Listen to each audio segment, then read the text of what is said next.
The NFL's top 100 most valuable players of this past season, released by ESPN.com.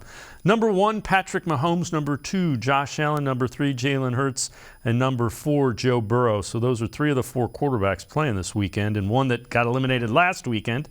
Number 9 is Myles Garrett of the Browns. Browns pass rush tied for the second best league sack total, 3rd in pass rush win rate, despite facing the highest double team rate at the edge. Joel Bitonio finished 63 in the top 100, Nick Chubb 65.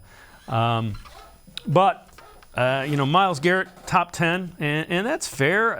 As I said earlier in the show, he's not a finalist for Defensive Player of the Year because the team, the rationale in voting for those is, well, if he was that good, the team would have made the playoffs. That's just the way it works.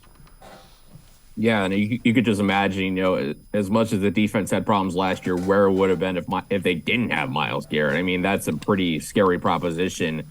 And I think, those numbers tell you so much about just the impact Garrett has, and the fact that, besides quarterback, the next most impactful position in football is guys who can get to the quarterback, those edge rushers, those defensive ends in this case, like Myles Garrett. And, despite, the things he went through this season, particularly the car accident, to still put up 16 sacks for the second year in a row is absolutely impressive, especially, considering that stat, the highest double team rate of any edge defender in the NFL. You wonder where, how much better his sack total could have been, even if he had, a solid number 2 player on the other end. And we saw, Jadeveon Clowney just did not play nearly as well as he did the year before.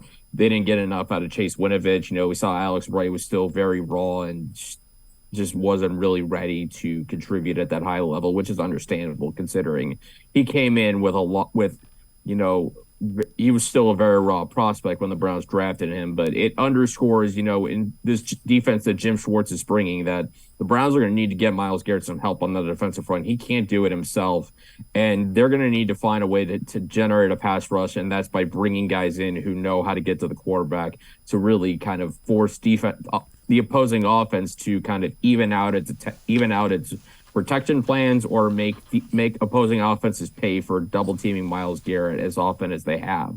Yeah, and that's going to be one of Jim Schwartz's design things. How do I make sure that if teams really want to double team Myles Garrett, I got to make them pay, and I got to make them pay often.